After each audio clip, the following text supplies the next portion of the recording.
नमस्कार, आप देख रहे हैं आर्यावर्त टाइम्स। मैं हूं निहारिका सिंह। संसद के बजट सत्र के बीच आज लोकसभा का माहौल बेहद गर्म और राजनीतिक रूप से अहम रहने वाला है।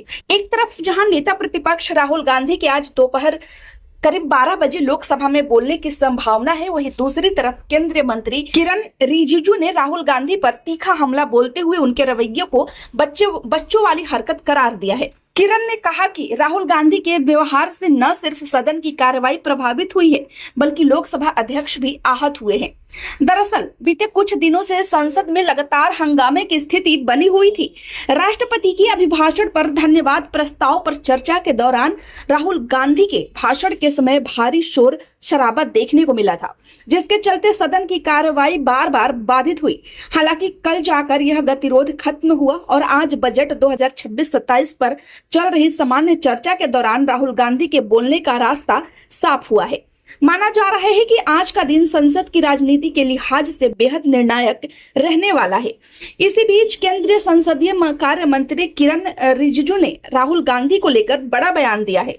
रिजिजू ने कहा कि राहुल गांधी को संसद के भीतर बच्चों जैसी हरकतें करने से बचना चाहिए। उन्होंने कहा कि एक नेता प्रतिपक्ष से जिस तरह के व्यवहार और गरिमा की उम्मीद होती है, वह राहुल गांधी के रवैये में नजर नहीं आती। रिजिजू ने यह भी कहा कि उनके आचरण से लोकसभा अध्यक्ष ओम बिरला भी आहत हुए हैं और इससे सदन की मर्यादा को ठेस पहुंची है। किरण ने मीडिया से बातचीत में कहा कि लोकतंत्र में विपक्ष की भूमिका बेहद अहम होती है, लेकिन विरोध का तरीका मर्यादित और संसदीय होना चाहिए। उन्होंने कहा कि सरकार बहस से भागने वाली नहीं है, लेकिन संसद को चलने देना भी विपक्ष की जिम्मेदारी है। किरण ने राहुल गांधी को सलाह दी कि वे बच्चों जैसी हरकतों के बजाय मुद्दों पर गंभीर और तथ्यात्मक चर्चा करें, ताकि संसद का समय देश हित में उपयोग हो सके।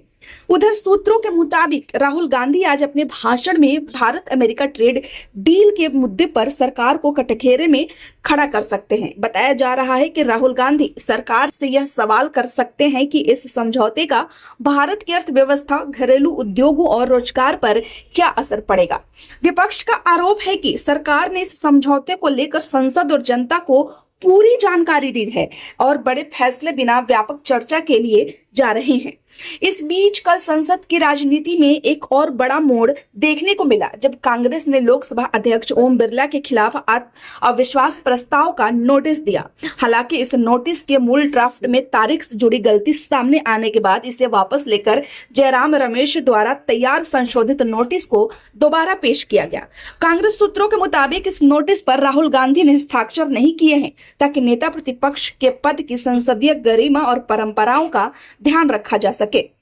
कांग्रेस नेताओं का कहना है कि राहुल गांधी ने जानबूझकर इस नोटिस पर हस्ताक्षर नहीं किए, क्योंकि विपक्ष के नेता के रूप में उनकी भूमिका सदन में संवाद और संतुलन बनाए रखने की है। लेकिन दूसरी ओर सरकार और सत्तारूढ़ दल इस कदम को संसदीय संस्थाओं को कमजोर करने की कोशिश के तौर पर देख रहे हैं। भाजपा नेताओं का कहना है कि लोकसभा अध्यक्ष जैसे संवैधानिक पद पर बैठे व्यक्ति के खिलाफ अविश्वास प्रस्ताव लाना बेहद गंभीर कदम है और इसे संसद की गरिमा को ठेस पहुंचती है। किरण रिजिजू ने कहा कि कांग्रेस को आत्ममंथन करना चाहिए कि वह संसद को चलने देना चाहती है या सिर्फ हंगामा खड़ा करना उसका उद्देश्य बन गया है। खबर अच्छी लगी हो तो लाइक करें, चैनल को सब्सक्राइब करना ना भूले। धन्यवाद।